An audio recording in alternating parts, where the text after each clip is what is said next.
Hey everyone, how's it going? Welcome back to Daily Standup. I think this is like 26 or something of this series, which is awesome, and I've really enjoyed doing it. So, where we're at is I have to finish this book. So, this is Mastering Rust, the beginner's guide, and I'm on page 63, and the book is just shy about 250. Um, but I got to finish it because it's due back to the library in about a week. So I checked it today, and I don't have any renewals available on it. So I have to turn it back in. So it means someone has requested it actually after me. So I got about a week to finish it. So that might delay my progress maybe on my Rust microservices because I don't want to lose the book before I finish it. Uh, so I'm gonna continue that. Obviously, you've seen the progress that I made on my Rust microservice. So the part I'm at now is just adding in some logic to um, add the notifications to basically in some kind of list or an array, and then when it hits a certain threshold, then send the notification up to my RabbitMQ uh, server. Honestly, once I get that in place, like for my prototype functionality, I think it's done its job because um, it's able to process incoming messages. It is able to parse those, and it's checking for temperature, and then it's sending a message up to my notifications queue. So I think in essence that I think in essence we're getting close. We're getting close on that on the notification side of things. I kind of sidetracked in the last stand-up video with my QR codes, and I wanted to talk about that for a second because that's with Python. And the reason I'm even doing that is not really. It's for this project, but like kind of indirectly. It's something I had looked into about a year ago, just experimenting with different things. And I want to remake it on my laptop here. I don't have the last code anymore, but I want to basically build it again. And then hopefully in the future leverage it for this project because I'm hoping in the future too, because right now everything's web based. I hope to add in a mobile app to this as well, just with React Native. Um, and I hope to incorporate QR codes in the sense that I could use my mobile app to scan a QR code on the web app and then get an information readout or some kind of diagnostic information on my handheld device just by way of QR codes. And I might be limited in terms of data just with the traditional. So I'm going to try to incorporate something that I had experimented with about a year ago with multicolored QR codes. But in order to do that, I have to build a mobile app that has the parsing capability to do that, which is possible. I just have to wire up just a scanning, either some kind of optical, like OCR library or some other just um, machine learning library, just to basically either take a picture or read the camera frame to basically scan the QR code, whole scan, and then basically parse each three of the QR codes and then get the data from that and then kind of stitch it together. We'll see. Well, I don't. Again, this is pretty far off, but I might prototype it at some point and maybe in the next few months. Honestly, I just have so many ideas that this is why I get so excited about this stand-up series. Not because not because a lot of people watch it, just because it holds me accountable to what I want to be doing and where I want to get in terms of software engineering. Right, like this, I have a very specific set of goals, and I need to, in order to get to get to those, the finish line of some of those goals. Um, I really got to do a lot of personal projects, um, and I think learning Rust is going to help me out a lot, as well as Python and some other things. Um, and obviously, system design is just a huge topic, and I feel like experimenting with RabbitMQ in this way and being able to send really, really high throughput of messages per minute is just a really good just practice of you know, seeing that, but in a localized setting where I have control over everything. Because a lot of times it's hard to get experience with that, like in a large system, because you don't own all the pieces of that. But when you have it on your machine running locally, you have such tight control over how everything operates, and you know exactly what's happening and what's going to happen, and you have control over the entire pipeline. Is basically what I'm saying. Um, Obviously, the one thing we're missing with this is any kind of deployment pipeline. Um, I don't know how far I'm going to get with that, just because deploying all these services will be. I don't really want to pay for anything, and it would be expensive with how much data I'd be sending. Usually, there's a tier to how many messages you can send per a specific amount of time. So I don't know. We'll see.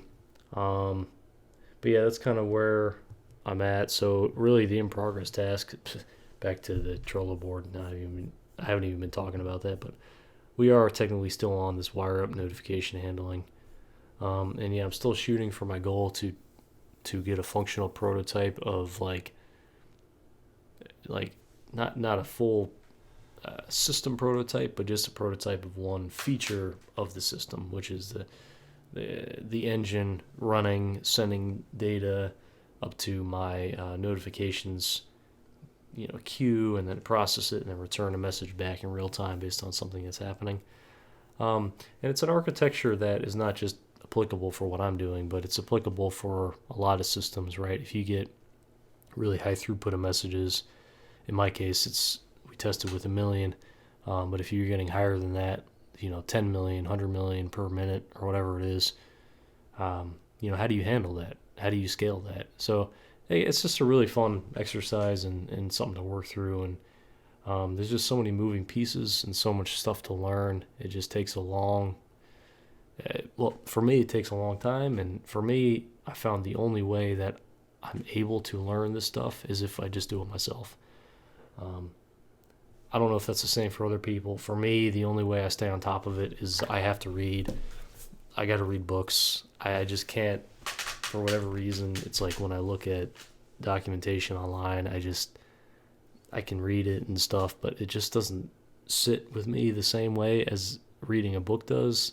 I think it's just because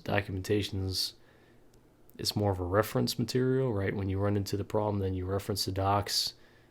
I don't find that I read it the same way as I would a book, where I can sit down and read 50, 60 pages and kind of, take in the material and take notes and things like that. Because taking notes on documentation is a little hard, because I feel like documentation, kind of is the notes a little bit, if that makes sense. Like, I would reference the documentation, for the content of the book I'm reading, right? So that's just my personal preference. But for me, I find I got to read as much as I can to stay on top of it and work on as many projects as I can to help me learn and just stay up to date on things. So this is what you're seeing is not here on this series, whatever. It is very much not how-tos. I'm not, I don't really make how-to. I tried doing how-to videos in the past. I just don't enjoy it. This is not a how-to channel. This is not, I'm not showing my fancy, whatever, at least not all the time. I try to get aesthetic shots here and there when I can, but I just find that the most true and accurate portrayal of software engineering is just getting in the weeds of projects, prototyping, experimenting, researching. And this is the only way I found to show this, is this software engineering experience, where this is the entire process, right? Like, this meeting that we're doing here, I do this every day, at least once a day with a team, and we just work on a product, and that's a lot of it. Like, some days you don't even write that much code, if any. Other days you write maybe code for half the day, but a lot of it's meetings. A lot of it's just working through problems, working with people, making sure that everything's on track, making sure that you have your problems identified, when you inevitably run into problems, and figuring out the people you need to reach out to. So for me, this is not like, I'm not trying to make this fancy edited content.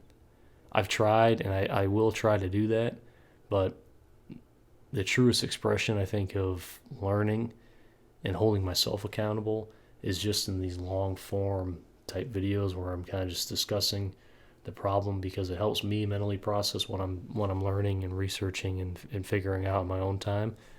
And this is really just an accountability log more than anything for myself. So I'm going to post these regardless, and I hope to we're at 26 now. I want to get this to 100 and 1,000 and even more, as long as it takes for me to reach all the goals I have for software engineering. And there's not a fast track to do this. There's not a hack.